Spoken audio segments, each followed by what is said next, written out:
this type of game. It really depends on the game itself. Like, Okay. Well, then we're going to move on. Yes. Can I change my answer? Sure. No. I hate Yahtzee. I hate Yahtzee so much. But I like King of Tokyo. So it's Yahtzee. Yeah. Pretty much. King of Tokyo is very much Yahtzee. I hate Yahtzee so much. I both like Yahtzee and King of Tokyo, but I get it. Yeah. How about you, Mike? So I can't draw a straight line, and I No. hate drawing games. Yes. But I love telestrations. So, as anyone who has listened to the show for a while knows, I actually like telestrations. You may not realize just how much of a surprise that would be, given my weapons grade hatred of drawing. I want to say that is one of the games. So when we all started the show, we did not necessarily start the show because we had this huge love of party games. It was that we felt like the party games were underserved in the podcast board game space 100 years ago when we started the show. I don't think it's gotten much better. But I know you kind of were like, well, it's about games, so I guess I'll do it with you. I like everybody doing it. And I can be mean to all these party games because they're terrible. And I want to say that might have been the one that started to bring you around to where you're like, they're not all bad. Like, okay, some of these games are not.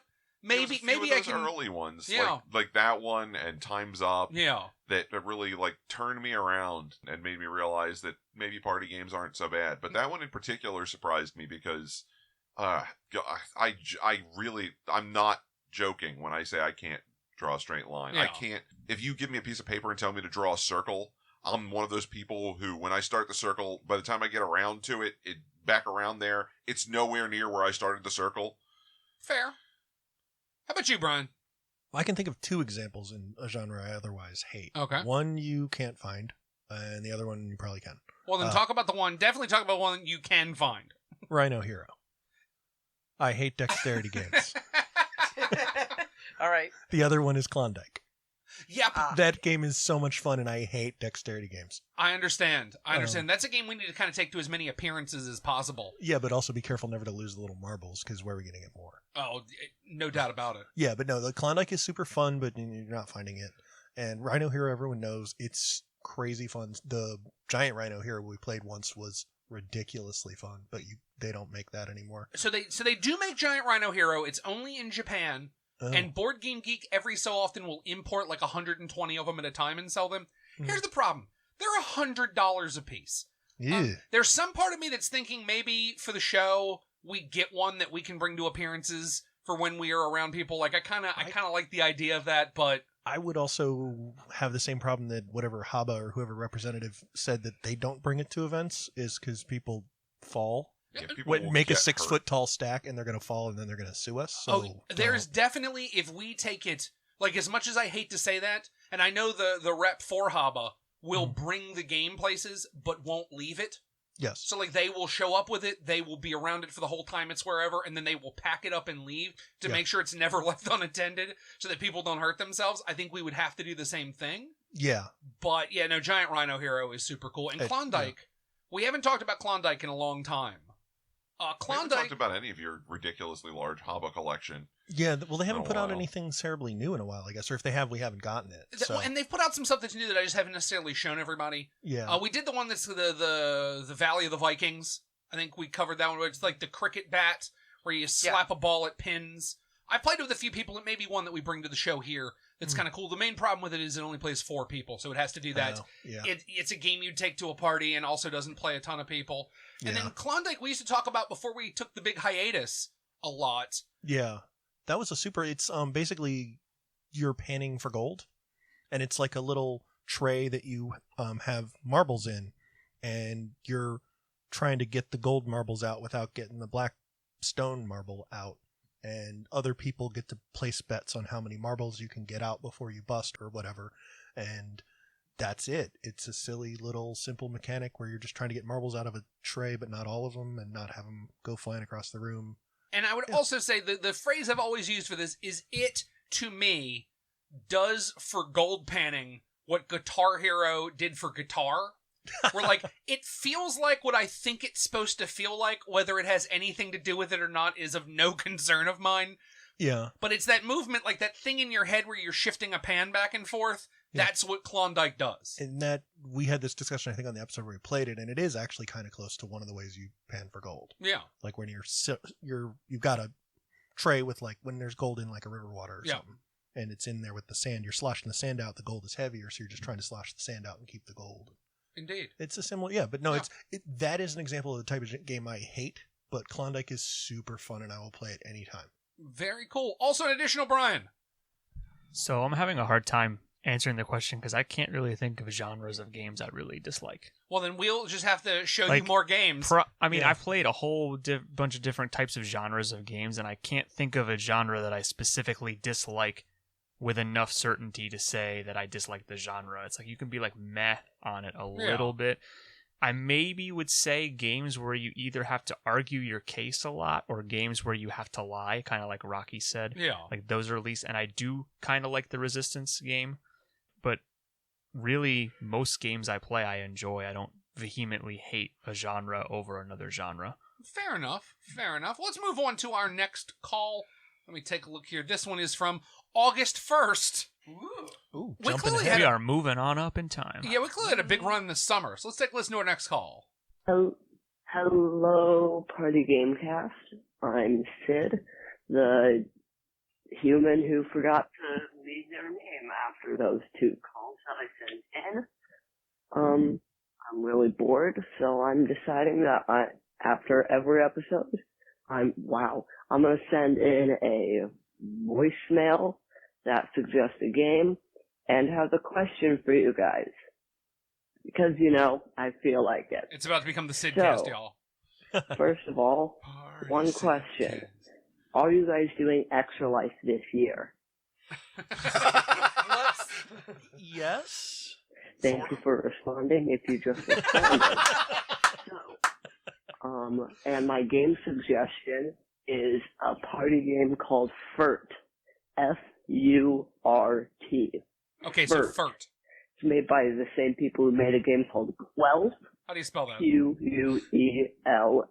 Thanks. Which you should also review, because both of them are really awesome and really funny games.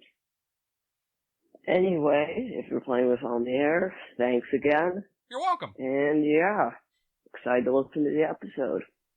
So you go FURT and Quelf, one of which will make it to our list of potential games at some point, I suppose. I thought we did Quelf. I feel like we did. Not? I feel like I don't think we did FURT. We might have done Quelf. I think we Quelfed. We might have Quelfed. We can play FURT at Extra Life coming up, right? You know, in the next in Extra Life 2020. Yeah, so things to note. Number 1, yes, we did Extra Life after you sent this in. Number 2, yeah, we're going to do Extra Life again. Because I think we're dangerously close to, in our time of Extra Life, having donated $20,000 to the Johns Hopkins Children's Hospital. So I really would like to get to that number, just because it's a round number, and round numbers are fun. Mm-hmm. So there you go. Yeah. I will note to you, because you're thinking, hey, Bruce, you're going through these in order. It does not become the Party Sidcast. This was the last one, because Sid was like, hey, you're not playing it. Aww. So what am I doing this for? for? Maybe now that we started playing it and Exactly. we can go through them regularly, we can get some more Sid. That's what I'm hoping. Sid Come back to quality us. calls. Sid, come back. So now we're moving all the way to, if I'm reading this right, to November 2nd. So that was Extra Life. Yeah. November 2nd. Yeah, so this was Extra Life. So let's take a listen. Hey, Bruce, Rocky, Mike, couple of Brian's, Mom, and whoever else is there still at the Party Game Cast. This is Tony. You're from Minnesota. You're a friendly neighborhood board game enthusiast and salty snack industrialist. Friends and I were waxing historic about some of the past episodes that we've listened to, and we recall you had tried some of the Larry the Cable Guy brand chips. Well, we were going over all the different flavors that we've made of those in the past, and I have a list of them here for you. They started out with 4 different flavors to begin with, wave 1, if you will. They did a fried dill pickle, which was just like your typical dill pickle chip. Which are always good. Baby back rib, which was like a kind of a spicy barbecue. Buffalo wing, which was actually pretty good. And then a cheeseburger, which tasted exactly like mustard. Just Then they did a second wave later. They did a biscuits and gravy, which tasted like flour, essentially. There was very little biscuits and very little gravy, just flour. They did chili cheese fries, which Tastes like tasted mustard. a bit like cheese and a bit like chili. Ah. Not a lot like A mustard. bacon ranch, which tasted neither like bacon nor ranch. It But a tasted lot like more mustard. like salad dressing. Which Oh, is delicious. And then tater salad. Ron White? Oh, tater salad. They call me. First of all, these did not have round white on the cover, which There you they go. should have due to the, comedian that used the tater salad moniker. But the tater salad tasted absolutely terrific if you like potato salad. How about I feel If like you mustard? don't, it tasted like mustard. There you go. Anyway, just thought you would like some information on those. I don't know if any of them are still available anymore in the stores around you, but feel free to hunt them down if you really, really want to torture yourselves like that. Once again, this was Tony from Minnesota. Thanks again, and I'll be calling back later. And party on, guys. Oh, party on. So Party on, what, Tony. what we learned from that is that apparently Larry the Cable Guy likes mustard. He just seems to love Oh, mustard. He's a very mustardy individual. He's a real mustardy dude. He's just a real mustardy boy. That's what he is. Yeah. I feel like he should visit a professional. Yeah, I mean, well, he's just a real mustardy boy. What's Maybe wrong he's with eaten enough mustard in his life that he's like legitimately 40% mustard. Yeah. Oh. He is by No. volume 40% mustard. By No. volume or by weight? Because that would be a lot of mustard by weight. I suppose that would be true. So let's move on to December 4th. So close to our current era. Here we go. Hey, Party Game Cast. This is Jim for Great Cable on Twitter. I love that you guys are talking about Clue and Clue the movie, especially. I'm old enough I'm probably as old as Bruce, or maybe older, probably What is older. that? And That's super I remember old. seeing that in the theater with my parents. I don't think that my parents understood, or anybody that we knew understood, about the A, B, or C listing in the movie listings, because we went and saw Clue and liked it. I think we got the Madeline Kahn ending the first time and really liked it, and we were talking about it, and other people didn't know what we were talking about. And we sort of figured out on our own that there were different endings. And so then we went to another theater where our friends had seen a different ending. And then talking with someone else, they said, no, that's not the ending we saw either. And then they told us the time and place it. So we saw all the movie 3 times in the movie theater by sleuthing out, appropriately enough, which endings were where. And then my family went to all of them. But I think we saw the best one first because we had the flames on my face. Madeline Kahn. Great episode, guys, and it's nice to think back. I need to pull out Clue and see if I can watch it with my kids because I think they'd have a good time. Take care. Bye. Here's what got me was he said, I'm going to pull out Clue. And I was thinking, and try playing the game. No, the movie. No, the movie. No. Yeah. I mean, the game, it's a classic. Yeah, it sure is. Sure Yeah. been around a long time. But the movie, wow. Yeah, it's that's classic. The movie is a classic. One thing Yeah. with the movie that would be interesting is the era that it was released. The fact that you could go to the movie, watch the ending, and then figure out, like, wait, that's not the only ending. That would really never fly now with social media and everything. Just Oh, thinking no. about how novel it was back then to have Mhm. that happen. And by novel, you mean almost destroyed the movie and made it a commercial failure. And in I retrospect think now has that's made what it made really it a a cult commercial classic Oh, now, definitely, right? definitely. But no, I think you're right. Like, that's one of the things that I don't know if film has a chance to do anymore is the element of surprise. Like, No. I mean, to the point where we all have to say to each other, like, you're not going to tell anybody what happened in Star Wars, right? Because if you do, all the 100 million rest of us are going to rip you limb from limb. Like, So we're not going to do the Tingler again. yeah, no, we're never going to get What? to do the Tingler again. Tingler? So there was, I always call him Frank Castle, but I don't think that's his name. That's the Punisher. Yes. But I Yes. can't remember. I can't remember. Castle was his last name, but he did a whole bunch of horror movies that had like real weird gimmicks. So one of them was 13 Ghosts, and it came with a ghost viewer, where it was at certain points in the movie, if you put the viewer up to your eyes, you could see the hidden ghosts. But if you took the viewer away, you couldn't. Another one was the Tingler. Vibration boxes were mounted to some of the seats in the theater. Oh. So when the Tingler would attack, you'd hear the seats vibrate and people would like freak out because their seat vibrated. There's another one where you signed an insurance policy that if you died of fright, that you would be paid off. And they I had thought like, that was the Tingler. Where you had was to- that the Tingler? Yeah, I think that was the Tingler Okay. with the insurance policies. But I want to say like Castle Rock Entertainment, I think, is the people who make the new versions of his old movies. But like House of Wax and 13 Ghosts. And there was a whole period where they were doing a lot of them, but all of them back in the day had like real weird gimmicks with them to get people into the theater. Because as a matter of fact, Rocky and I, for Blobfest, Blobfest. yeah, The whole deal for Blobfest is they go to the place where the original 1968, Something or other. 63, the Blob was filmed. There's like a theater, the Blob attacks. Yeah, Every where they year all everybody runs out of it. run out screaming. Yeah. Yeah, it's in Pennsylvania or something Yeah, somewhere. yeah, it's in I believe Phoenixville, but don't hold me to that. It is. Okay, well there we go. We'll And hold Rocky to that, but not you. Yeah. Okay.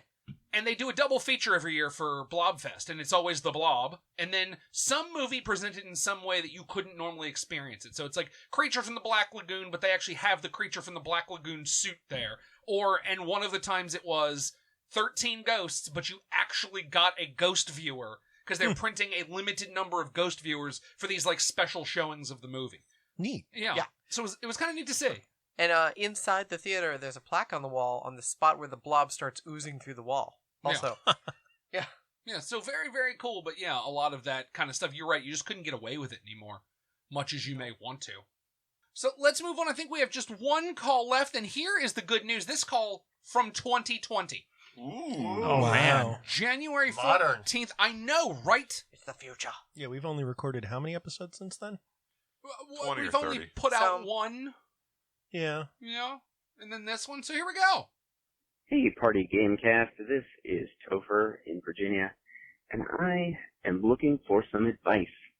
I'm starting a game group at my church, and I expect that a lot of the folks in my group are going to be fairly new to gaming. I thought that party games would be a good place to start new board gamers.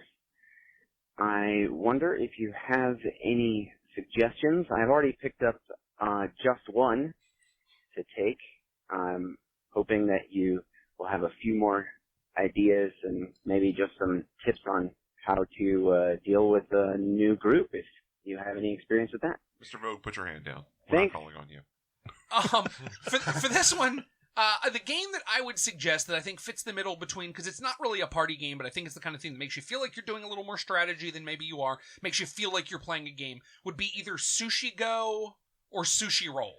I happen to really like Sushi Roll because I like the dice part of it, but Sushi Go, or specifically Sushi Go Party, the one you can kind of interchange, I think is a great one that gives you that feeling of doing a little bit of strategy and kind of learning a new thing because it's a drafting game and most people don't encounter those, but not being so overwhelming that you can't deal with it. Does anybody else have a game they would suggest looking for like a new group of gamers? Also an additional, Brian? I would say also, speaking of the fact that it's a church group too, Yeah. I think Apples to Apples is a pretty benign game for something you can use choosing a little bit there. and fun. It's fun. And I think it's a really easy game for people to think about. You can play it with all ages, right? You can get, if you have a youth group at your church, you can play that. Adults will like it too. So I would suggest that as for a group of people that really hasn't gotten too into party games too much, but wants something that's really easy and that everyone can play as a large group. Yeah. Also, if you're trying to kind of lead into other like more intense board games, I think a good game that kind of starts off is like kind of House on Haunted Hill, or I think that's the name. Betrayal? Betrayal. Yeah, sorry. So yeah, the only thing I would say is that with the occult themes, it depends on what church you're going to. Yeah, Because I've talked to a lot of people with church groups, because this is not like an unheard of thing, and they've said like, well, I really like Betrayal, but I wouldn't take Betrayal to this group for that reason. Yeah, I was gonna say is it depends on how serious the church is about that kind of topic, but it depends on also like where you're just trying to get people to play games and just stay at the party games, or whether you're trying to lead into something a little bit heavier. Too true. Any other suggestions? Anybody else? I would think a nice easy one is Codenames. Yep. You know, it's easy to understand. It's fun, but it's not like heavy to scare anyone away. Too true. Yeah, no. I think on that kind of type of game, Concept is also an interesting one. Yeah. Also Dixit, which is essentially the group decides what level they're playing it at, how deep to go. So it's all it is pictures and words, and you take it wherever you want to. And then we talked about it last episode, but it is one that I champion, which is Wavelength. Oh yes, yeah, definitely Wavelength. Yeah, and I think and I said it last time, the kind of the toyetic part of the game draws people in because they're like, "What in the world is that?" And then I think that can also help. Well, here's what I will say: is if you are looking for games like that for your youth group, for your church group, for your friends, for a mitzvah, a quinceañera, wedding, you know where you can go. Power to the Meeple at powertothemeeple.com. Not only are they a sponsor, they're great people. They help charity. Mike's given us the power symbol. Great prices. Helps a whole bunch of podcasts, including ours. Helps the Spiel Foundation. Just great people. Check them out. Power to the Meeple at powertothemeeple.com. One of our sponsors, and we thank them so much for their support. I think it's time to jump into the next part of the show. Do you know what it's time for? No, I don't. I don't even Is it? remember anymore. Yeah. We don't. I Just, don't know. I The thought whole we- show's shook up now. I I don't know. understand. We're all shook up. We Bruce. just answer I calls. like your favorite artist. Oh, don't you do All that. shook up. It's going to be a short one, but I think it's time for What the Food! What the food? What is food?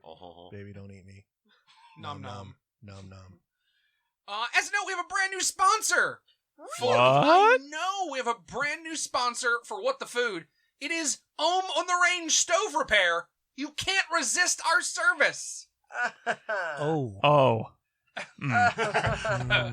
So, yeah, thanks, Ohm on the Range. I'm resistance. So, Rocky, talk to us about what we're going to be eating today. So, today is a pairing of candies. So Okay. These are in stores now. Find them at your local food seller. Your local Store. Your food vendors. Skittles dips. They are creamy yogurt coated Skittles for some reason. What are they called again? Skittles dips. That's what I was saying. Dips. Dips. Dips. Well, I mean, when I dip, you dip, we dip. Let's get into these. We dipping? I think we, Just right here, I should put my hand on your hip. yeah, when you dip, I dip, we dip. Okay. Yeah. All right, here we go.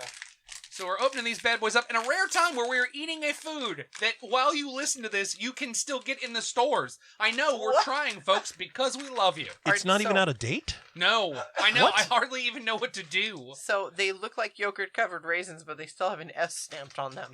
Well, how would you know they're Skittles then? That's true. They could be M&Ms. They're all white, so you don't know what flavor they are. They're slightly Would colored. you like me to Slightly read off the colored. flavors for everyone, or do you want to eat them first and I then we think can they're tell the just flavors? Skittles. They're like regular They're normal Skittles, but they're flavors. just Yeah. Yeah, you Oh, can yeah, see they are. some color through them, but it's faint. Yeah, no.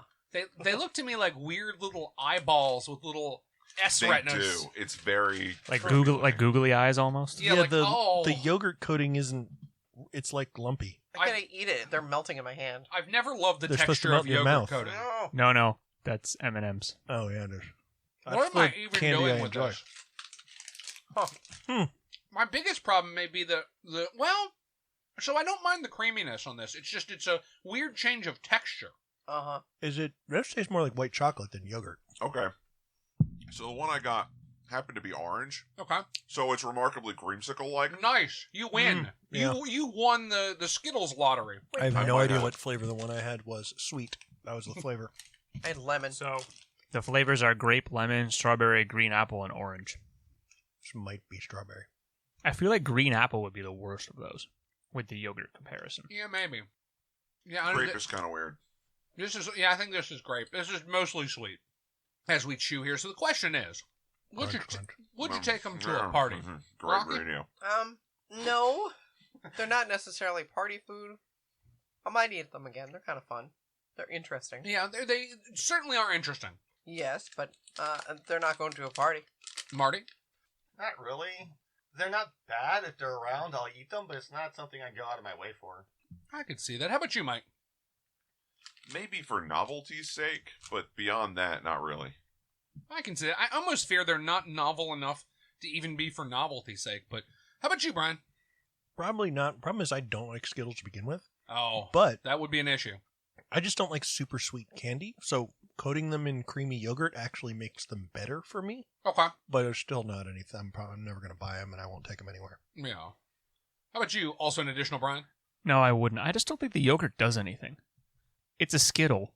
You can, if you, like the last one I had, the way I bit into it, all of the yogurt literally broke off. Yep. And it was, I had one bite of yogurt and one bite of, it's a grape Skittle. Like, really, I mean, for the probably additional cost, and Yeah. I don't know. I don't think I would buy it. I actually like both Skittles and yogurt covered stuff. Yeah. I like the sweet stuff. But I think for me here is the texture difference, where you go from like the really soft, creamy yogurt Yep. into the hard Skittles. I think the flavors work together well, but it's that texture because you have to really bite into the Skittles to get into the Skittle flavor before all the yogurt dissolves in your mouth. So it just doesn't work in execution. I like the idea though. Also, important note that I just realized here. It says creamy yogurt, and then smaller it says flavored coating. Oh, man, so it's not even yogurt. Mm-hmm. Yeah. Oh, my word. Faux-gurt. It's faux-gurt. Not that I expected anything about Skittles to be real, but... But additionally, it's also not real. Yeah. Yeah, I'm kind of like, I don't mind the additional creaminess, but I have to say, yeah, it's just so gosh darn sweet that I would probably rather spend, like, all of that sweetness on something else, like a root beer float or something. Is sweetness a currency now? Yeah, it kind of is. Like, if you want so much sweetness in a given day. Your pancreas would think so. Yeah. Yeah, I also don't believe I would take these to a party, although I'm curious to find out how hard they had to work for the technology to print the S on every one of these. Because somebody had to do it to make sure... Lasers. Yeah, there you go. Yeah. Once again, lasers helping us out. We have one more food for What the Food. This was sent in to us by our sponsor at Ohm's On the Range Stove Repair, which I have to look at to make sure I get the wording correct every time. Once again, Ohm on the Range Stove Repair, sending this one over. What a great sponsor. A fantastic, not only sign on the dotted line. That was terrible. You think you're going to be throwing around Ampere jokes around here? He's Rocky. grounded. Oh, Rocky, save us. So these are Queen Anne, classic good taste, cordial cherries, black Classic cherry good cola taste. flavor. Unlike our show. Yes. So wait a minute. Yes. Rewind that. Yes. Yeah. So it's a cordial cherry. Yes. But it's a what? Black cherry cola flavor, artificially flavored, made in the USA. Real cherries may contain pits or pit fragments. And also may contain real soda. It straight up says artificially flavored, so I doubt that. Well, isn't soda artificially flavored? I believe it is now. Let's find out together. So it's authentically artificially flavored soda? Yes. Hang on. Made in America, because who else would make this? Yeah. I have to lift here to indulge. Hold on. I believe Queen Anne would make it, actually. We don't have Herself. queens in America. Yeah, didn't we fight a war about that? Yeah. Now, as a quick note, also an additional Brian can't with chocolate, so he will not be having this one. That's okay. Yeah. More for us.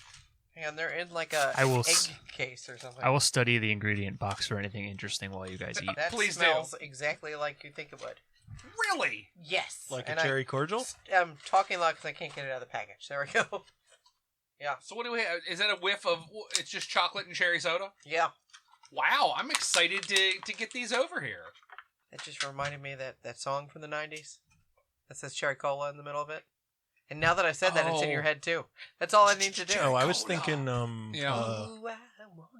Cherry Pepsi, that other song. I can't sing the rest of it. Oh. What is her name? I don't know, but now I'm real super curious. I got to be honest with you. I'll Google it in a minute. Lana something. Not Del Rey? Yes. Oh, okay. Yeah, you can't sing the rest of that lyric. No. Oh, mine's exploding. Oh dear. Oh my goodness. On a scale of 1 to exploding. The cherries are packed in 2 airtight Fresh Seal serva trays. Yeah, they are.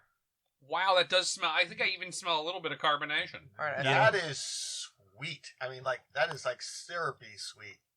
It is. Wow. Even for a cherry cordial, which are usually sickeningly sweet. I mean, I like sweet stuff, and that's even too sweet for me. Wow. Yeah, I usually avoid cherry cordials because they're too sweet. This is, yet it's a more pleasant sweet than usually. Like, cheap cherry cordials are usually unpleasant. This is...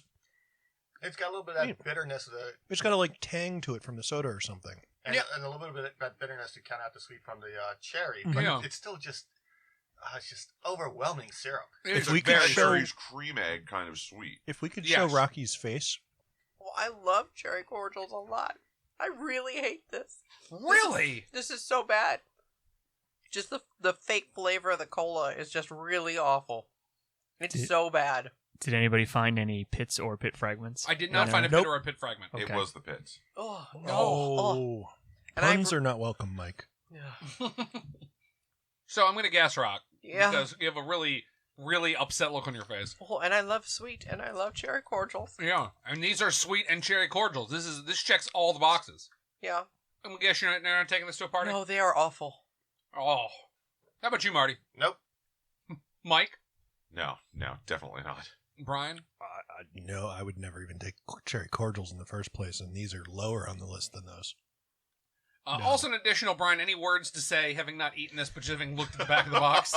I mean, I'm going to abstain from anything, but looking at everybody's faces, especially Rocky's over here, knowing how much you like these kind of things. Yeah. If you're making that face, I don't want to even know what it tastes like. I disagree with all of you. I think this is wonderful. I would definitely take it to a party. I think I have diabetes. It's okay. You're allowed to be wrong. It's fine. I mean, like, don't get me wrong. I like, it's a party where I would take cherry cordial. So there's already a certain, like, jacks are better to open where there's a party I would bring a cherry cordial. That's a weird and unnecessary caveat. Yeah, I understand, but I feel like every once in a while that I have to fill in an unnecessary caveat. Yeah, I actually thought they're pretty good. No. Yeah, I don't mind the cherry cola. Well, good news, Bruce. There's an entire tray Servitron, whatever that was. Yeah, no, I'm good. And you are not going to have to fight anyone for it. Oh, man. It's got your name all over it. I don't know if I have a whole Servitron of it in me. You know what'll happen later is I'll forget what has happened here today. Yeah. You go, ooh, chocolate cherry cordials, and put one in my mouth and just repeat this all over again. And then I'll just play this episode. Oh, I forgot. Oh, no. Ugh. Yeah, looking at the ingredient, like the nutrition info, is also not great. Don't do that. Oh, yeah, please don't. No. Don't even tell me. I don't 25% one thing on here. Added sugar.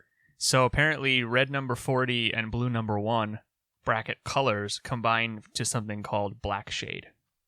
So okay. That's where the Just so black you know. cherry comes That's what from? they call No, me. there are maraschino black cherries in here, apparently. So then, Which- like... I debate both those Which words. says cherries, water, high fructose corn syrup, sugar syrup, citric acid, natural flavor. So Sugar, also No, sugar. apparently sugar. that makes them maraschino black cherries. No, it doesn't. There's no maraschino liquor in these cherries. It's not There- maraschino. Yeah, I don't know. I don't know what to tell you, Brian. I'm just reading the ingredients on the False box. advertising. Fake news? Yeah. Yeah. And on that, we will be back in just a moment to talk about our game of the show, Blockbuster the Party Game. Hey everybody, Bruce here to thank another sponsor of the show, listeners like you. Listeners like you support us at patreon.com/partygamecast. Thanks to all of our Patreon support, we've been able to get new microphones, get a new mixer, change the visual look of the show. Soon enough, we'll even have a new website up. It helps us get new games, helps us get new food, helps us do all kinds of things, and we thank you so much. If you support us at $10 or more, we say your name right here on the show, so I specifically want to thank these Patreon supporters: Brian Ganninger, Daryl Hutchins, Jerry Reese, McKinley Sayre, Mike Cooper, Stephen Quaid, and our friends at Power to the Meeple at powertothemeeple.com. If you're not able to help us financially, we completely understand. You can help us by telling people about the show on social media. Follow our social media on Facebook and Twitter and Instagram. Go on whatever your preferred podcast service is and give us a rating on there. We would certainly love to see that. Specifically, we hear that Apple Podcasts, there is a lot of help to get podcasts more attention. So if you can do that, we would certainly appreciate it. And once again, we thank you so much for your support month in and month out. We love doing this, and we love knowing that you care about the stuff that we're making. So let's get back to the show. Welcome back to the Party Game Cast. We're going to cover our game of the episode, which is Blockbuster the Party Game. One thing I want to note, I want to thank Kristen Rahman for lending us this game for us to play. She was like, hey, you should give this a try. And I was like, hey, it looks like a Blockbuster box. I don't know what we're going to do about that. And she said, no, really, you should give it a try. And then we put it up for a vote on our Patreon at patreon.com/partygamecast. And it was voted as the game that we should play for the episode. So let's jump in and talk about it. Also, an additional, Brian, tell us a little bit about it. All right, Blockbuster the Party Game is a game by Big Potato Games, and Bruce has mentioned it. It comes in a Blockbuster box. So if you are old enough to remember Blockbuster, which maybe some of our younger listeners aren't, I don't know. Featured in recent Captain Marvel movie thing. Yeah, so if True. you need a reference. Yes. Yeah. So Blockbuster being the video store where you would rent movies, I believe there is one left in the world right now in the great town of Bend, Oregon. Yep. Has no plans to close. Good on them for sticking with it. So this game is obviously a party game, and basically it's between two teams, even number of teams. The game's purpose is to have you get your team to guess what movie you are either quoting, acting out charades like, or saying one word from. Basically, you're competing with the team opposite from you to get a movie in every category. There are cards here that have movies in the following categories: comedy, horror, action, sci-fi fantasy, drama, all-time classics, animation, and family. So this game is split up into 2 rounds. First, you have the head-to-head round where, similar to Family Feud type style, to start out, you have a handy buzzer, which I will play in a second.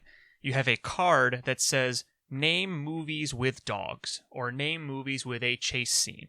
Someone will ring in, buzz, say the movie that they say, and then the timer will count down and there'll be 15 seconds for the other player to answer. So you can kind of think of it as speed chess, where you keep having to have a certain time limit to put a movie into that category.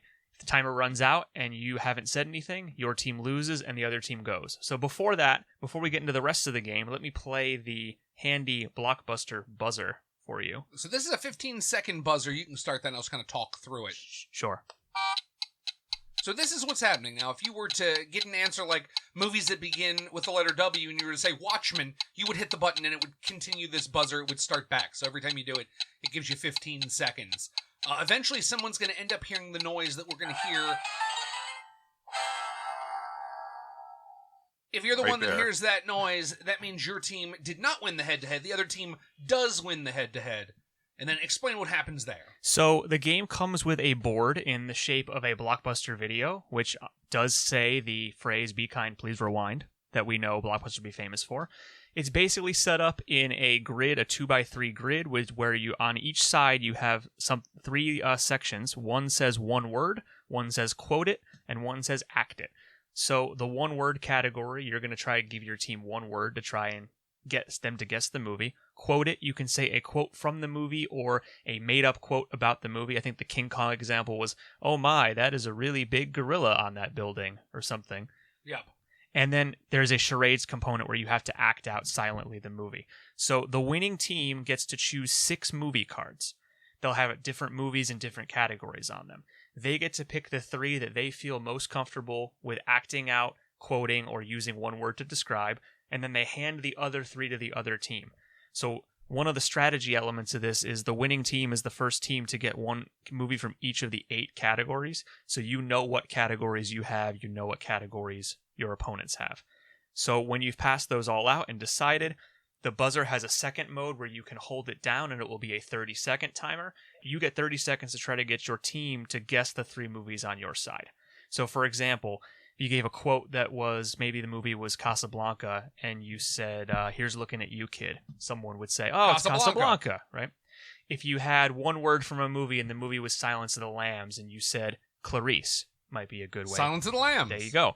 If you're acting it out, and let's say you wanted to act out RoboCop, and you ended up doing the robot dance, and then pew pew with a gun with your fingers, maybe someone would say, "Is it RoboCop?" It is RoboCop, Bruce. So if you finish all of your categories, you get a chance, as the first team, you get a chance to steal the other team's clues. And because the person that goes first will know what all 6 cards is, they'll have a good idea to do that. When your timer's up, the other team gets to go. And the only other caveat is if you get 3 or more in the same category, you are allowed to trade 3 of them to steal one of your opponent's categories. So say you're missing sci-fi and fantasy, but you have 4 actions you've gotten, you can trade and steal. First team to one of 8 categories wins.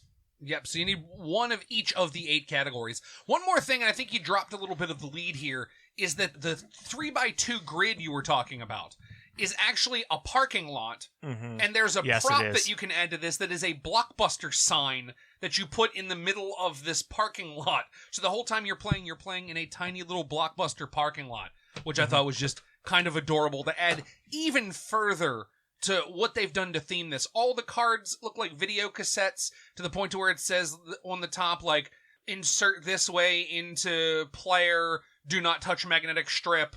The whole box looks like a Blockbuster video. It has, like, the distressed sticker for Party Game. But, like, they just did a lot to hit this theme home as hard as they possibly could. And I believe we have some pictures up on our social media if you'd like to check those out, so you can actually see what this looks like. Or, if you're curious, go to your local Target. I think you can also find it there. Neat thing, the fine folks at Big Potato Games are really good marketers. So if you were at like Gen Con this past year or some of the other shows, they actually set up a tiny little Blockbuster video inside the convention. So it had a few like old VHS tapes and then a ton of this Blockbuster game. So it had that look where it kind of looked like you were walking past a rack of a Blockbuster, which was super duper cool. So let's jump into this one. I'm going to start, as I always do, to my left. Rocky, how did you feel about this one? So I don't watch a ton of movies. I just didn't have that growing up, and I just have to really be lured in by the movie to watch it.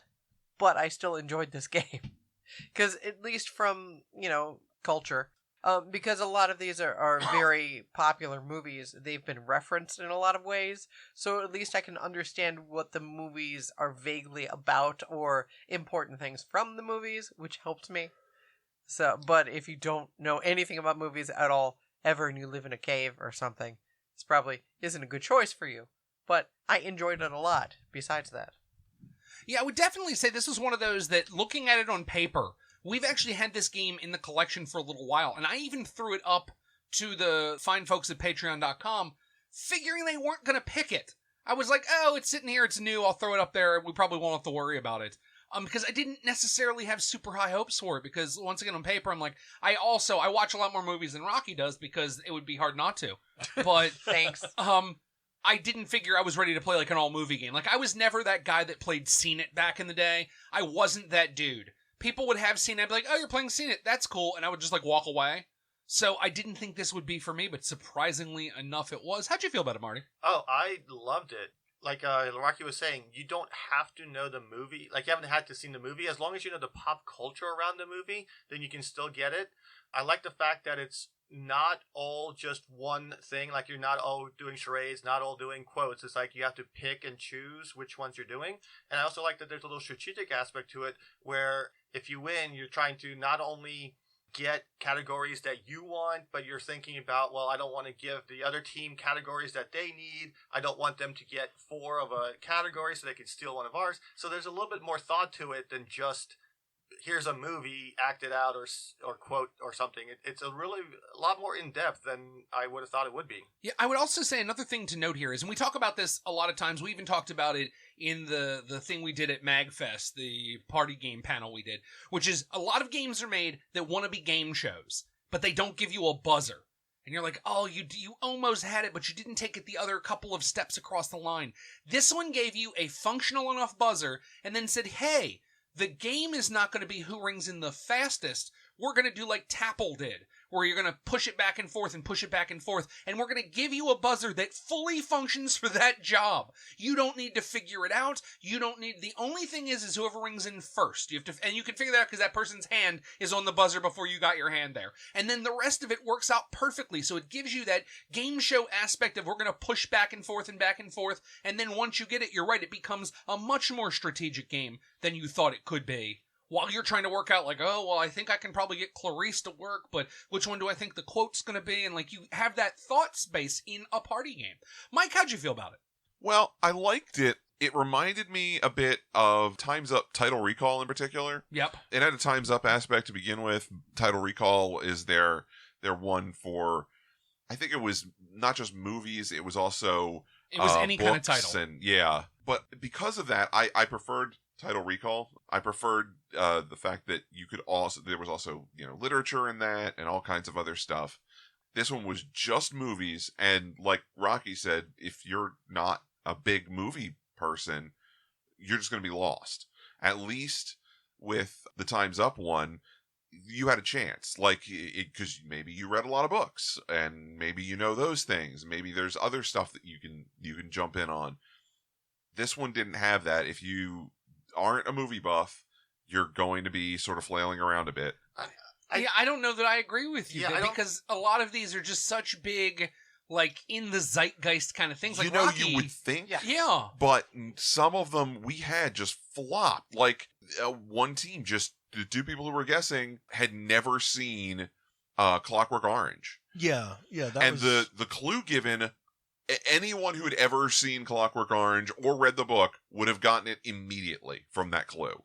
Yeah, I would just to jump in, because I said ultraviolence, and Yes, everyone was. it was a and one-word my clue, and it team was gave me ultraviolence. the blankest looks I've ever seen, and the other rest of the table is like, "Oh, we know," but they were the wrong team. I found that moment entertaining, but if it happened a lot, because it only happened like once or maybe twice in the game, if it happened a lot, it would be very not fun. But like it was kind of amusing to be like, how do you not know this? To me, that was amusing because it happened the once. If it happened a lot. Yeah, I don't think it's the fact that you're saying you don't have to be a movie buff, but you just do have to know a little bit of the pop culture around movies.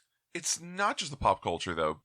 The quotes part, to be honest, we did not always do quotes, like actual movie quotes. Well, but and that's part of the rules. Right. Yeah, we stretched that a little bit into just describing the movie, kind of, but... Yeah, but I mean, I think the rules are pushing you that way, because they say it can either be a quote or it's like, hey, I'm in a boat and a shark is attacking me. I'm probably going to need a bigger boat. Yeah, I like mine. Hey, look, I'm an adorable talking pig. Yeah, which was perfect. And that worked babe. perfect. Yeah. I believe the exact example is for King Kong. My oh my, what a big monkey that is. Yeah, so you can make up stuff to point very much in that direction. We were probably a little more liberal than maybe we were supposed to be, but I don't think by a ton. Yeah, I don't know. It felt like the parts of it that you had to be a movie buff to get were too movie buffy, and the way to get around that was to sort of game the system too much. Even though it was allowed in the rules, it was like, hey, I'm Mickey Mouse and I have a wand and I'm making things happen, and that was Fantasia. Like, are there words in Fantasia otherwise? No, it's a silent movie. There's no words. It's in the not whole movie. silent. It's musical. All music. It's a I think dialogue. there's words in the very last song, but it's in the song, not necessarily in the characters. Yeah, there's no dialogue. I'm pretty sure there is some dialogue with Stravinsky or whoever the composer is when Mickey comes and like pulls on his No, his he cloak, speaks isn't and it? they play like a instrument specifically for like the kind of like the Charlie Brown noise, but they do it with like a violin. Oh, maybe you're right. Yeah. Yeah. I Anyway. imagine Stravinsky probably gets a violin. So what you've noticed is this is exactly the kind of discussion that this game brings up. And the things that you do to get these clues across make you talk about movies this way. And I have to say, like, with very few exceptions, Mike, and I wouldn't say there weren't a couple, like, because in any game, at the point that we cover 60 movies, you're going to find one or two where people just don't get it. But I think they did a real good job vetting the movies for this, so you had a couple ways at it. I also think that the act it part becomes brilliant, because I think, was it Rocky that had The Hills Have Eyes? No, it was Brian. Brian that The Hills Have Eyes. And he was like, oh, I think I found a way around this. I'm literally going to do this exactly like charades. Yeah, I just mimed. I like moved my hands in a wavy pattern until someone said hills and then pointed at my eyes. Well, and then Bruce did the exact same thing with 12 Angry Men, which I followed his lead with 101 Dalmatians. Is he did, 3 words, first word, and put up a 1 and a 2. And so that gets you 12. And like I think, Mike, you said during the game, that leaves you either 12 Angry Men or 12 Monkeys. Yeah, I knew it was one of two things immediately. And same thing with 101 Dalmatians. I point to Rocky and say first word and go 101 with my fingers, and it's pretty obvious. Yeah, you're done there. You're like 101 Dalmatians. Yeah, so we got it. Yeah. And I think the game wants you to do stuff like that. And I agree with you, Mike. I think this reminds me a lot of like just taking a mini fraction of a turn of Time's Up in the best way, because Time's Up expects you to do 3 full rounds of all of that. And this says, hey, well, let's just take the part of that game that was fun. Let's boil down that kind of atom of fun that's in that game and make it work here. And I think it was a pretty smart way to go about it. I don't know. No, I actually think that Time's Up did it better. I think that their rules were better about it. First of all, it took pains to make sure that everyone could be familiar with the material. I would argue that is 100% not true, because I have to keep hearing about the woman who wrote Little House on the Prairie. Which we only had to look up in the book that came with Time's Up. They had blurbs for everyone. Yeah, but I mean, I don't think it's such a stretch that you would have the knowledge on most of the stuff here. And I think the same is true for Time's Up and Time's Up Total Recall. You'd know almost everything in those games as well. Who was that author, Bruce? I don't remember. Louisa May Alcott. Laura Ingalls Wilder. Right? Damn. Yes. Wrong one. Yeah, different three. Tammy Faye Baker. You're thinking Little Women. No, Yeah, that okay. was a lot of I running just saw that makeup, I movie. believe. Okay. Yeah. Thank you, Brian. You're welcome, Brian. So, first, Brian, how'd you Yeah. feel about this one? I liked it. I honestly, going into it, looking at like it was a neat looking kit, but listening to the rules, I thought it would be a slog. And then it was actually super fun, because any game where it says you're going to have to pantomime a thing I'm already not going to probably like. Like a lot of games that people love, like a Brainiac or whatever, because I sometimes have to pantomime and I hate it. But this, it was super fun. I had fun like figuring out The Hills Have Eyes. I had one that I didn't know how to pantomime because I didn't know the movie. But like there was one movie I didn't know. There was one movie that my team didn't know, but I had fun with that enough because it was twice that it happened in the 2 plays that we did. So no, I like it. It's lively. It's fun. It uses pretty generic cultural references that like even people who aren't super movie buffs probably know them well enough. Although I wouldn't call myself a movie buff, but there are other people here who are certainly less movie buffs. And I don't want to speak for them, but to me, it seemed like everybody was engaged and mostly having fun. I thought it was great. Like it was way more fun than it had any right to be. Yeah, it was a lot more than I had expected. I have to say, I had very low expectations for this one walking in the door. Yeah, kind of like almost that Oregon Trail feel where it was like, hey, remember this thing from your childhood? Buy this box. Yeah, that's all we offered is the nostalgia on the outside of the box. And Oregon Trail followed through with just the nostalgia from the outside of the box and nothing else. So I mean, that's what we came into this one with. Yeah, and I was expecting some like either lazy slapdash game or something. No, and they did a heck of a job. Also, an additional Brian, what are your feelings on this? So, as someone who really watched a lot of movies growing up, I mean, I think pretty much it was a thing that every weekend we'd go to Blockbuster and get a new classic movie or a new movie or something for years and years when I was growing up. And I also really like guessing games or games where you have to figure out what someone is miming or figure out something from clues. That's like one of my favorite types of games, so I super enjoyed this. There were a couple of cards that no one knew. Like I know Mike had to figure out how to act out the thing. Oh yeah, that wasn't happening. Especially having not seen it and viciously hating horror. So some of them are very tough. I mean, Rocky and I both not having seen Clockwork Orange and not knowing that reference really killed us. There were a couple other ones where it was, 2 seconds in and you got it. Whether it was an obvious one like saying Clarice or the one that I ended up somehow getting where Brian's one word was the word Mike, and I somehow got Monsters Incorporated from on that. the first guess. Yeah, this wasn't several guesses. Yeah, like immediately. It was half a second. I was like, I can't remember Sully's name at the moment, so Mike, and I said Mike, and just half a second later, you're like Monsters Incorporated. I'm like, how? Thank you. But sometimes that's the thing I like about these games is sometimes when you do it with teams especially is people's minds work in different ways. Like, my mind goes directly to Mike Wazowski when I hear Mike for some reason with a movie. Other people's might go different places. I'm not going to have seen every movie, but other people may have. So you kind of make something up and you get that collaboration with the team. So I think it had no business being this good when we saw it and we were talking about playing it. But I think it really did what it does well. Oh, definitely. And of course, the aesthetic of, having a parking lot and a sign and being in a Blockbuster box only helps it. Yeah, I had actually seen like advertisements for this well before it came out where they were like, oh, coming out next year from Big Potato Games. And I was like, oh, look at this. Look at this cash in. Oh, I was like, and they're going to get me too because I'm going to buy it because I want that box on my shelf. And I bet the game's trash. And I remember looking at other people like, have you seen this? And they're like, yeah, game's probably going to be trash. Going to have the box on my shelf. I was like, yep, that's exactly what's going to happen. And I saw it in the store and I managed to resist it. And like I said, Kristen found it and was like, oh no, you really should try this. I know you have a party podcast. You should. And I was like, is it really any good? And all these same discussions we had where I'm like, but is it too movie? And she's like, no, I think just give it a try. And darned if she wasn't right. So let's cover the thing we're obligated to cover absolutely every episode. I'll start with you, also an additional Brian. Would you take it to a party? Absolutely. It's great, and I think it would work well with a bunch of different, you go to multiple parties with it. You're going to get the people that, like Rocky, that haven't seen as many movies, but will get the references, and you're going to get the people that have seen every movie under the sun, and it'll be really, really fun. So yeah, take it to a party. Brian? Yeah, every time. I think there's something here for most people to enjoy, and because you're playing on a team, if maybe you don't know all the movies, you can just get on it. Like, make sure you don't put all those people on the same team. Yeah. But otherwise, no. This is a great party game. It's lively. It's fun.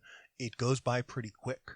So, you're not tied up for a long period of time, but you can keep playing it if you want. Like, we voluntarily just played a second play because we're like, this was so much fun. We want to keep going. Yeah. So, no, I would totally take this because for all the reasons we've already said, it's awesome. Mike? I would, with the caveat that if I had Time's Up Total Recall available, I would take that first. this I would use as a backup or as an alternate game if we've played Title Recall recently and we've just wanted to mix it up a little bit, because it definitely scratches that same itch, and it still does it well. I just don't think it does it as well. Fair enough. Marty? Absolutely. I mean, I love this game.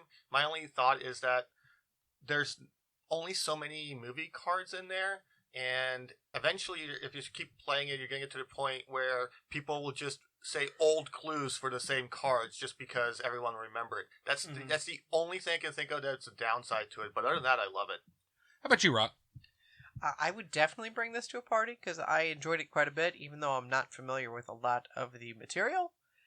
However, I think maybe there are newer games in there like Get Out, but there are a lot of older movies that I'm not sure people younger than us would be familiar with. Yeah, I do feel like that is the one thing to note, is they knew the reference they were making, and they knew who they were pushing this nostalgia to. Us. Us. And I think they worked the game around knowing who the market was. Like, this is definitely one where I think they said, we can get the license for Blockbuster. We know Blockbuster is going to appeal to people between the ages of, like, 36 and 50. Let's make it so that there's still some modern references so that they don't feel like this was just made on old stuff to pander to them, but let's make sure it's a lot of old stuff to pander to them. I think getting to that point, too, like, we talked about this when we were reading the rules, that under the Act It, they say channel your inner Marcel Marceau.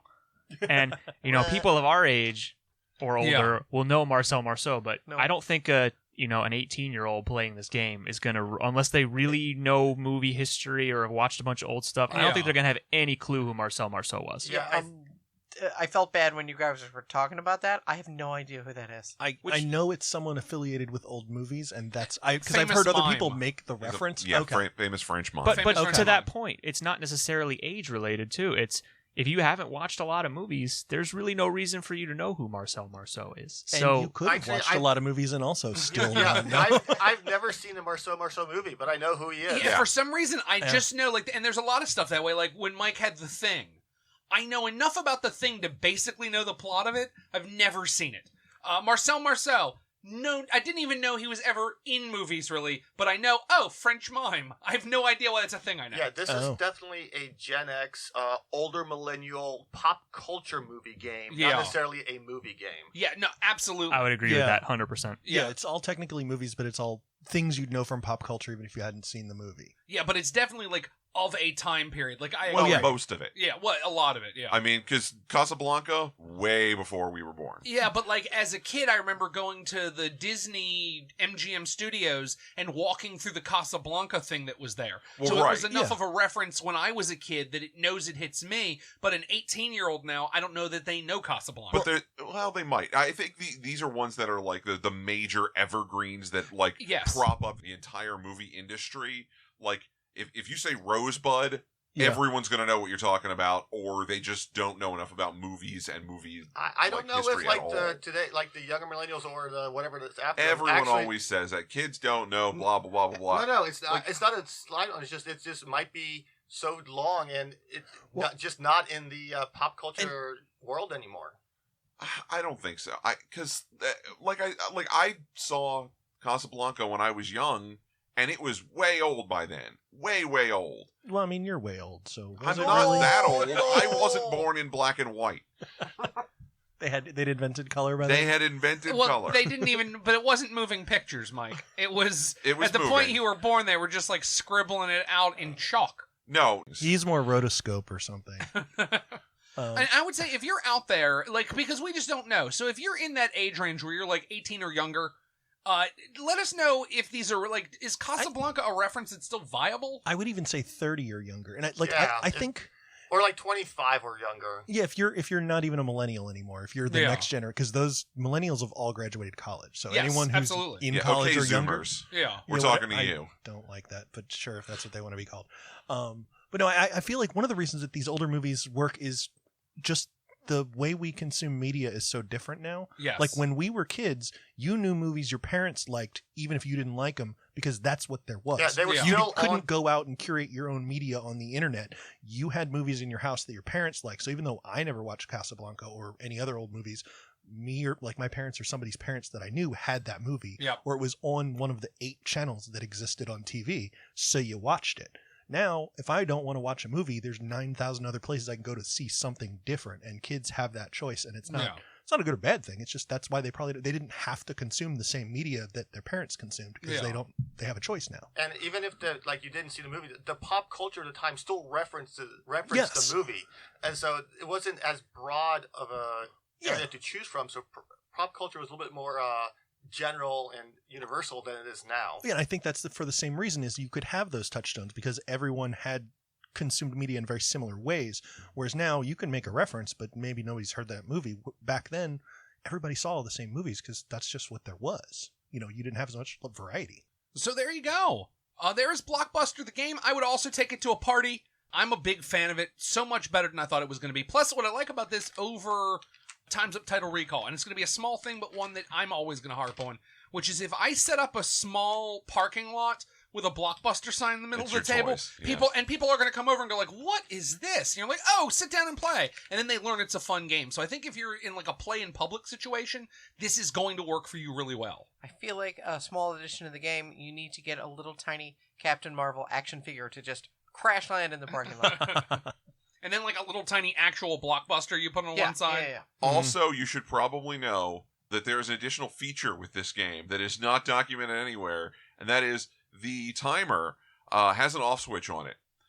You should not engage that off switch. It should be on all the time because this thing, you've heard it, it ticks when you hit the button, and if you just sort of nudge the box even gently without having turned it off, if you look at the box real hard, it will start ticking like a bomb.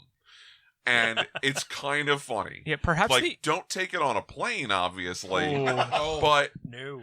But like in your house, if you know what's going on, it's like why is my bag ticking? What is going on here? It's just it amused us several times. I want to say the only criticism I really have of this game is the interior packaging isn't laid out the best for like the number of cards that are there. Yeah. Everything kind of overflows a little bit, and I think points to the fact that the buzzer has gone off when we basically just barely tap the box because it's so close to the lid. So, but again, if we're talking about the interior packaging, we have to give it credit for being a freaking Blockbuster box. Yeah, like they did a lot really, really good with this. Yeah, it looks great. So there we go. We're going to move on to the Party Game Clash. I believe Ka-chow or something. Yeah, we're working on that. We need a good noise. We need a good noise for that. I believe we also decided, I think that I might open this up as another sponsorship, but until I do, the Party Game Clash, sponsored by the fine folks at Power to the Meeple, at powertothemeeple.com. If you want great prices, if you want to help shows like ours, if you want to help charity, if you want to get games for your, I don't know, your brisses or your... that's not how Is that works. I've not been to one. I feel like, no. Don't. How about your grand also openings? Don't. You really don't. Grand openings, no? We're not buying games for that? Well, You need either giant way. scissors for those. I happen to have giant scissors. We brought games to a how about grand opening if you're before. buying your games for insert event here? Yes, if you're going to Insert event here, check them out at Power to the Meeple, powertothemeeple.com. So let's go into the Party Game Clash. First thing I want to note, the game we're going to be talking about is coming from the fine folks at Big Imagination Games. They did send this game over to us, so we did not pay for this. They sent it over to us so that we would play it. Actually, we asked them if they would send it over to us so we could play it, because it's kind of a neat game with some kind of neat ideas. So the game we're talking about is The Champion of the Wild. Once again, from Big Imagination Games. I'm going to just read the overview premise just directly out of the book for you. You were born with a special gift, the ability to flawlessly communicate with animals. This gift led to a surprising discovery as you unveiled a large community of aspiring animal athletes, each committed to the ambitious dream of glory on the world stage, a dream you decided to help realize by becoming a professional animal coach. The Champion of the Wild is the pinnacle of the animal coaching calendar, an elite competition in which your animal athletes will combine their natural abilities with your coaching wisdom to maximize their performance. So yeah, you're going to have all kinds of events you have in this game, and they are 5 different types there. I always have to take a look at the thing to remind me, but they are speed, and they are accuracy, and they are... There's technical, there's you. Speed, Distance. distance. Team. And the team event. Sorry. So what's going to happen is these events come out, you're going to form, when you play a full game, we're going to do a live playthrough of one event, but you would normally set up 3 events. Each person's going to pick one of those categories, like speed. They take the top 3 cards, they're going to pick one, and give you a specific speed event, which is going to explain a whole bunch of things to you. Do me a favor, Rocky, just hand me the top speed card. Sure. So this is just a random, the top card I've been given. I looked at it. It is a cheese rolling competition. A wheel of cheese is released down a steep hill and animals race to touch it as quickly as possible, as in the Cooper's Hill cheese rolling event in the UK. It tells you its speed. There is something on there that will tell you how specifically it is judged. In this case, it is a timed event. It will then tell you, hey, these are the provisions we're going to make for water creatures, which in this, no water provisions. Additionally, it says, hey, if you have birds, we have flying provisions. No flying allowed. Once 3 of those events are picked, each person that has picked one of the events will have, they have not named it this, but I call it a press conference, where you are allowed to ask questions that may cover all of the edge cases you could remotely think of. And they really, really do. Yeah. This, essentially, like, I would say almost 2/3 of the game for us, because we're real pedantic, was here. Yeah, we are. So you may ask, like, what's the type of cheese? How steep is the hill? What happens if it just somehow falls dead flat and never makes it to the bottom? To which the person who it is their event can answer in any way they want to. Here's the thing you need to know. While you're pressing me on what this event is, I can answer questions any way I want to, but I don't know my animal yet. So I'm answering in what I feel is the most honest and reasonable way to answer these questions, without trying to give myself an edge because of the animals that I'm going to pick. You're going to do that 3 times with 3 what I kind of call press conferences, and then you get a hand of 7 animals, and they are all kinds of things. They are big animals and little animals and water animals and tiny little bugs and shrimp and beavers and the honey badger and the blue whale and salamanders and like all kinds of stuff. You get to pick one of the 7 that will compete in all 3 events for you. So what you want to think about is, hey, I have the Royal Rumble, I have cheese rolling, and I have bowling. Which one of my creatures can do all of these things? And furthermore, when I did kind of my press questions, which ones did I point in the best direction for one of my people? So we did, in our pregame, we did bowling. So it was a lot of questions like, okay, if I have a blue whale, how much area do they have to swim up to the lane? And do they have a blue whale-sized lane, or do they have a normal bowling lane? And the person's like, oh, they have a normal bowling lane. But do they have a giant whale-sized area up to it? Well, of course, I'm not unreasonable. Yeah, they can swim up to it. Well, what about holes in the ball? What about holes in the ball? Like, and we're going to experience that in just a moment, but that's essentially where it happens. So you have a number of tokens that are the number of people at the table -1, because you can't vote for yourself. As soon as you feel like you have an idea of who you're going to vote for, you have a swoop little card that says, hey, I know who I'm going to vote for. When a majority of the table is agreed, it's time to vote. You're going to hand out tokens, and they say first, second, third, fourth, through to the last place.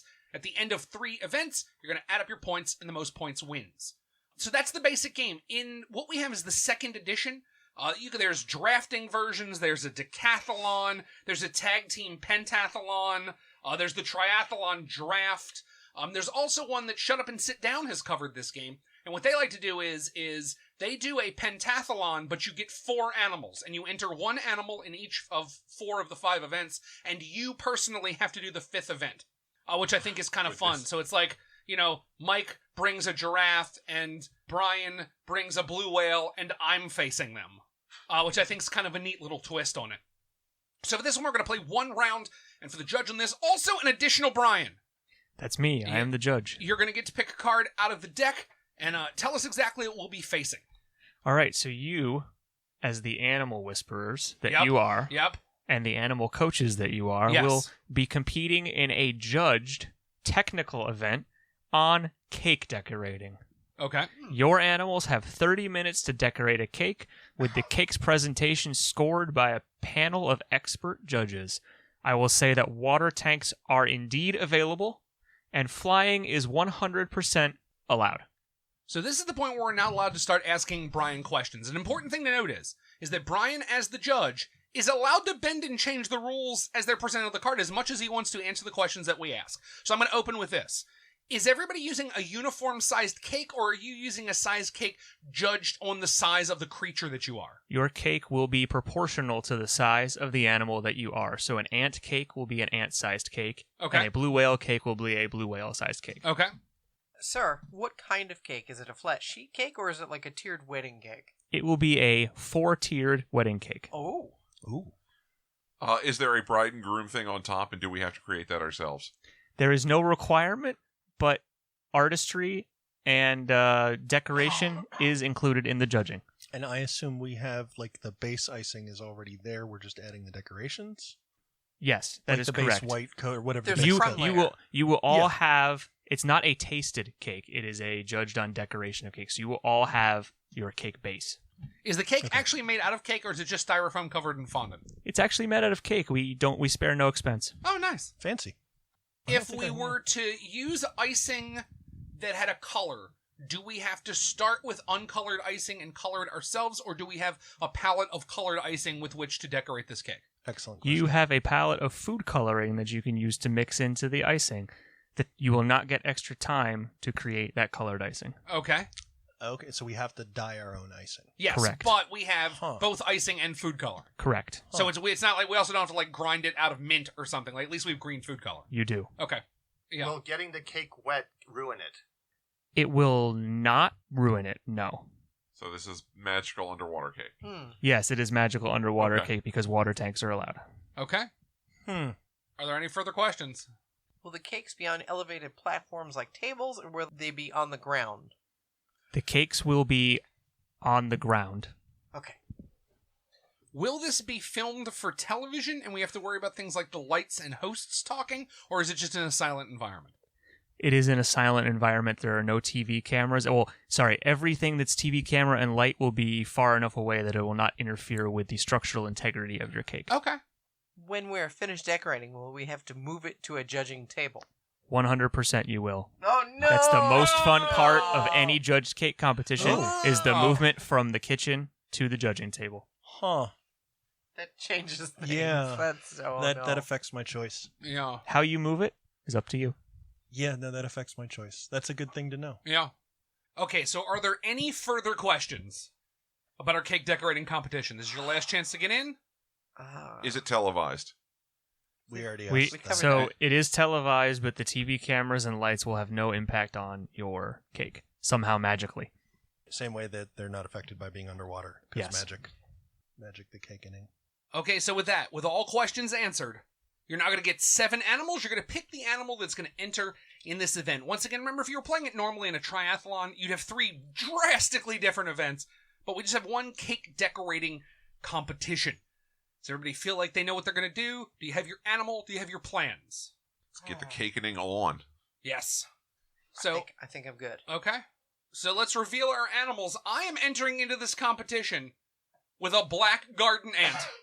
These ants are one of the species known to farm aphids for honeydew. It's very small. For honeydew? Is that Yeah. Not the melon. No, Yeah. not Yeah. tiny I didn't melon. think that's what tiny melons. Just teeny tiny little melons.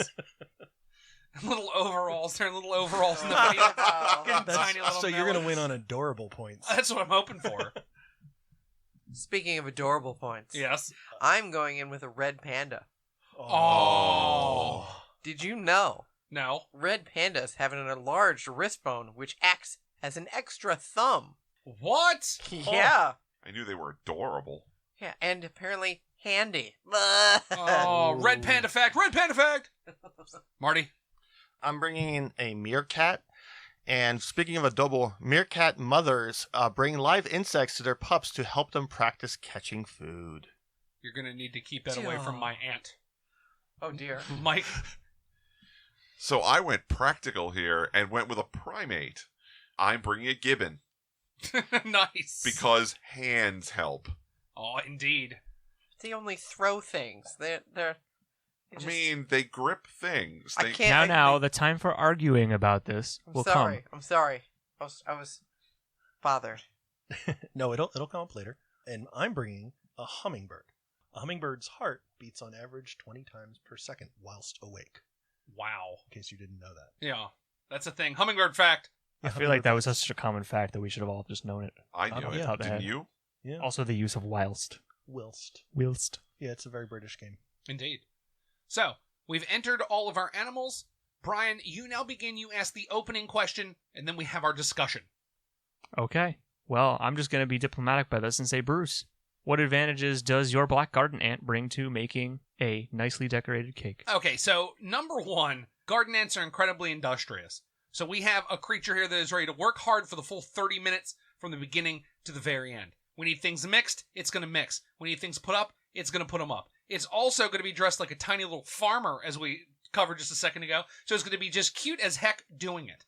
The good thing I also think about ants is with all the extra appendages, it's ready to mix color with one appendage and mix another color with another appendage, while two more appendages are working on the cake, actively putting colors up. I think it's ready to build a small structure. It is fully prepared. If we decide to, and I think we're going to, is we're going to build a little higher on the cake, because we want to build the tallest cake we can. This is also a creature prepared to pick that tall, unbalanced cake up and move it over to the judge's stand, which, as we discussed, hardest part of a cooking competition. How exactly is it going to pick up the cake? It's going to do it with its appendages. Ants don't pick up cakes or anything with appendages. They do it with their jaws. Then they're going to sideways jaw it by its tiny little plate and move it over to the judging station. Just going to drag the cake? It's not at all. How dare you, sir? It's going to lift the cake. It's going to delicately It's going to lift bite the cake. down and have it's going to sideways chomp on the little serving tray and carry it over. And carry it sideways, so... Its head's going to be sideways. It's not going to carry the cake. I don't Is it going to be able to walk in a straight line? Do ants have enough range of motion in their thorax to be able to turn their head sideways? We're going to say yes. I Well, realize here's my question. Like, why would you put the cake on the ground in the first place? Don't you know that's how you get ants? Oh. Seems like a home field advantage there. Exactly. Speciesism is really unwelcome, Mike. You know, question we forgot to ask. Yes. Is the judging area raised, or is it also the floor? You know what the thing about that is? When the press conference is over, no more questions can be answered. I know. So we're just going to have to assume it is whatever I need it to be, which is probably just slightly raised at roughly the jaw height of my little ant friend. It seems fair that it would be the same height as the decorating, Yeah. but we don't have a hard rule. That's true. But I'm okay treating it that way. Yeah. So, Rocky, what advantages does your red panda have in terms of creating a beautiful cake that I will longingly look at and eat later? If there's a creature that knows beauty and cuteness, it is the red panda, the living embodiment of beauty and cuteness. Just picture it in a little tiny red panda-sized cake, up on its hind legs, using its extra thumb. That's right, it's not just one thumb. It has that extra bony bit as an extra thumb. Just putting frosting on the cake and putting little tiny pearl beads up and just making little flowers. And it's, oh my God, it's so cute. It's just so cute everywhere. Oh. So does that extra thumb help in making these flowers, or does it make it a bone, yeah, right? Like a you're single all bone, thumbs. like not actually like bendable. It says it acts like an extra thumb. My thumb bends. Yeah, but it's a bone. It says it acts like an extra thumb. Your thumb is made of more than one bone. Can I which point is out- why once, bends. Mike. Can I It also bends point out, once. It says extra thumb, which means it has an actual thumb as well. So it can grip things and pick things doesn't up. say it's an opposable thumb. Can it put them says down, too? Extra. I pick them up and then I put them down. No, you just pick them up and that's it. They stay there in my hand forever. No, I feel like it would be quite dexterous, and it's so adorable. Whatever it makes is going to be the cutest thing ever. Plus, the process of watching it is going to be entertaining as well. Is it not just going to bury its little face into its not completely decorated cake and end up messing it up because it has no impulse control? It's a well-known fact. Really, says the ant with the giant thing of sugar. I don't know. I hear that. Really? I hear that red pandas sometimes lose their temper and go all Agritsuko all over things. Only if they have a 9-to-5 desk job that they're expected to work extra hours at for no overtime. Okay. Is your panda one of those? No. Okay. Mine lives a life of luxury How do you and know leisure. Are you saying she doesn't know her red panda? I mean, as much as I don't want to defend Look how somebody relaxed else. this picture is. He's so relaxed. He does look very lazy right. and unmotivated. He's fine. His cousin in Japan, not so much. But this one is doing great. Okay, let's move on to Marty, and I have a very big question about how your meerkat has an advantage in making cakes that I will certainly eat all of. Well, the meerkat is actually able to stand on 2 feet and has appendages to lift stuff and used to decorate as well. But does he have any experience cake decorating, Marty? I like that that's the thing you bring up. Yeah. It actually started apprenticing in high school, so it's nothing else. It went to Meerkat High School? I love the tone of it. Look, it went to Meerkat High School and learned it, so maybe you should educate yourself. The only A it got was in home economics.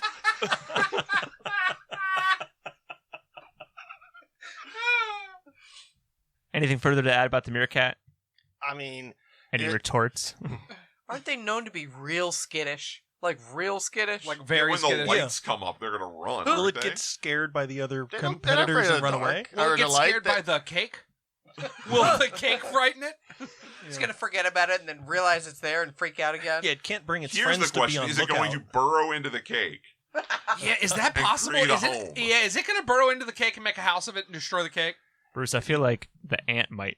Yeah. You want to be going down this road. Maybe yeah. not the road you want to be going down arguing. The ant is going to be eating all of the spare icing. It's not going to have to worry What do about you the mean actual spare? cake. There's going to be so much icing. This is a competition. You're going to eat all the icing and not going to have any to decorate. Or time to decorate. Be busy eating. That is a fair point. All right, what do you have down there, Mike? You I have a have gibbon. a gibbon. How Yes. is the gibbon going to decorate this fine 4-tiered wedding cake that I don't know why we're decorating? Like a Jackson Pollock painting. That's, yeah. The gibbon is the only one with actual, almost human-like hands. How many thumbs does it have, Mike? 'Cause One. I've heard this red panda has Well, like 9 one thumbs. thumb. 4 total. I mean, because they've got their feet too. Feet thumbs. So- yeah, so they do. 'cause are they Do you gonna really be- want feet next to the cake? I mean... Do you no. expect that it's going to be decorating it with its, and I quote, feet thumbs? I wasn't really planning on it, but it can it can use those feet thumbs to hang upside down by the lighting fixtures and decorate the top of the cake. Oh, that's brilliant. Now, I'd like to point out there are no lighting fixtures that you can access because they will not interfere with your cake, if you remember. If only you could fly. You said they wouldn't interfere. You didn't say that they wouldn't be available. They will not give anybody any unfair advantage. Oh, now you're saying that. It's too late to change the rules. I thought it was pretty clear and obvious, but I guess it was I not. thought So it was pretty we'll clear and go obvious with too, but I get it. So we're, yeah. I You think did I not said something. I think I said something about a glass box being outside of a glass box. I didn't hear glass box. Did No, not? you never said glass box. Yeah. Let's Okay, rewind well, the You tape. said that. Yeah, that you said they wouldn't interfere. Yeah, you did And- say interfere specifically. Yeah, and if I will take your word for it. Yeah, And when I listen to it later, I will. remember. I will edit that in. Okay, then. Or edit that out, depending. Then, Mike, then I take that back. You can do whatever you want. Oh, Oh, whatever. well, if I can do whatever I Only want, I Mike win. can do whatever he wants. He found the loophole. I have a question. What is to prevent this gibbon from going to its natural impulse and grabbing chunks of cake and flinging it at the other competitors? That's how it's going to deliver it to the judges. That. Yeah, you just said we had to decorate it. You didn't say it had to stay like a single cake at the end of it. You are correct. There was no requirement for that. All I had to do was make it to the judges' table. Would that have to be delivered to the judge's table? All at once? He didn't say. There were no stipulations covering that item. Hey, that helps. And then the gibbon will use its phone to call a TaskRabbit to come over and actually decorate the cake. I mean, I didn't say he had a phone. Which, coincidentally, in this game would be an actual literal rabbit. Yeah, I was thinking. All right. Brian with a Y over there. As opposed to the other Brian who has an animal? Yes. My hummingbird. Well, who knows more about pretty flowers than a hummingbird? So who's going to know the most about making a florist pretty of the competitors here? And again, how is the hummingbird going to resist eating the sweet, sweet cake? It eats nectar, not sugar. Or not icing. Well, you just get a little water on it and you got nectar. Well, no, that's how it's going to color the icing, is dip its beak in little colored things and So stir it's it going up. to throw up on the cake is how you're saying it's going to color the cake. No, it's using its beak as like a vomit little cake. appendage. And it knows how to make a very detailed, very pretty flower. It can sculpture from any angle because it can fly. It's going to have the most fine detail work, I think, of anyone here, which is important for decorating. How good's their color vision? I feel like they can probably see colors we can't. A lot of things that eat out of flowers can. Really? Yeah, that's how they know where the flowers are. And exactly how is it going to carry the cake? I hoped no one would ask that. So this is an unladen hummingbird, is what we're saying. It's going to gently poke at the tray that it's on to slide it across the floor. And like, you know how they dart in and out of flowers real fast? It can just do lots of little tiny pokes and slide it. Well, wouldn't the beak just go into the cake instead of pushing the cake? The same thing that the ant mandibles are grabbing. Well, didn't we establish that that's not going to work? Only for ants. Plate. Yeah, Only I mean, for it can't ants. just be on the floor. Yeah, then I assume it's on a plate. Yeah. Because, you can't It pick has up to be. cake Even off the human floor. bakers, they need like some sort of Yeah, platter. assume there's or a something. platter on the floor. We're And not- the platter the can be gross part moved about with this. its beak because Yeah. it doesn't really have good feet for that. Yeah, we're animals, not monsters. Yeah. Oh, they should make a cryptid version of this for Yeah, monsters. maybe they should. They really should. Yeah. So yeah, that's my plan. Anyone have? Aren't they notorious for having really short attention spans? Like, what's to prevent it from getting bored and just going off and looking for flowers? Because it has a good. What's going coach. to prevent it from getting distracted by my more beautiful cake and coming over my cake? My very realistic Mine is looking gonna be more flowers beautiful. on my cake. I mean, it's the same thing that's keeping your red panda from going all angry at everything. Or you picked the right red panda. I picked the right. Preventing panda. Marty's meerkat from just standing straight up and doing nothing. I'm insulted that you are judging all red pandas on one red panda. And the blatant sir. That is a stereotype you broad just generalization. you just slurred across about all hummingbirds and their attention span is not Hashtag not all red unacceptable. pandas. This is a very slanderous affair here. Yeah. so- Indeed. You might want to rein this in, Brian. All If right. you decided that you have your winner, do you know your rankings? I do. Okay. In general, remember that, and we'll say the real game is played that everybody gets to vote for their top 5. Yes. But I will vote for my top 5. If you would do me a favor, just so that we can do this as dramatically as possible, reveal them in bottom order from 5 to 1 rather than from 1 to 5, if you could for me. Okay. Okay. So from 5, I think I'm going to have to go with the hummingbird, unfortunately, I feel because betrayed. I'm fellow Brian. I Well, deserve Brian, better maybe- consideration. Maybe if you spelled your name correctly. I just because I'm not quite sure I see how the Pretty little hummingbird's going to be able to get flowers. the cake onto the judging table. And as a note, in a real game, this would all be done with kind of secret tally, so you wouldn't have to actually show a person that you're stabbing them in the chest. Although you'll But they know, would it's- find out it's at the not- end of the game. They would find out at the end of Yeah, the you game. find though. out at the end, but So- not as it's happening. I'm going to go with number 4 for the same kind of reason, the garden ant. I think I'm going to say I don't quite understand how it's going to pick the cake up straight, get it up onto the table without tilting it over. Skill, Brian. It's going to do it with skill. I just don't see it. But did your aunt get an A? Did it? I'm going to go with the meerkat next because I'm afraid, in third, I'm afraid the meerkat, all it's going to do is just stand there and look straight up, Yeah. really straight, just look at stuff, get startled. Like he's going to be carrying the cake and the hummingbird's going to burp or something, and then it's just going to drop the cake everywhere. You know? Yes. Like, I feel like Too that's a much good nectar. question that we need to Yeah, know. I thought birds in general did burp, but that might just be an urban legend. It could be. I've heard something And regarding then that. And my seagulls. second place is going to be the gibbon because as much as I think it's great with its normal hand-sized thumbs and making cakes, I have a feeling there's going to be some poop throwing incident right there that's going to knock a couple points off from the Transylvanian judge. And first, the red panda, man, that argument of those extra thumbs, and also Yeah. it's so dang cute. It's so dang cute. So the red panda wins the cake decorating competition. Cuddles for everyone. So there you go. That's one round of this. I will make one note. We bent the rules a little bit to talk about like temperament and personality. Normally the game just wants you to deal with their physical capabilities. The thought is that if I tell a hummingbird to work on that cake, that hummingbird's going to work on that cake because I'm its coach and it wants to work for me. But I think it just made a lot more fun for this radio version for us to kind of get into all of those details. But as a note, if you're listening and you're like, I don't know if I want to have to discuss about whether Red Panda goes berserk. Only when her boss is mad at her. She does plenty of heavy metal karaoke to get that out of her system. Thank you. That is good. So yeah, there you go. A big thank you to the fine folks with Champion of the Wild. I really appreciate it for them sending it over. Thank you to all of you for playing it and checking it out. And a thank you to all of you for listening. I've been your moderator, Bruce. Joining me in the show has been... Benda. I got an A. I did not get an A. Cake decorating rules are fun.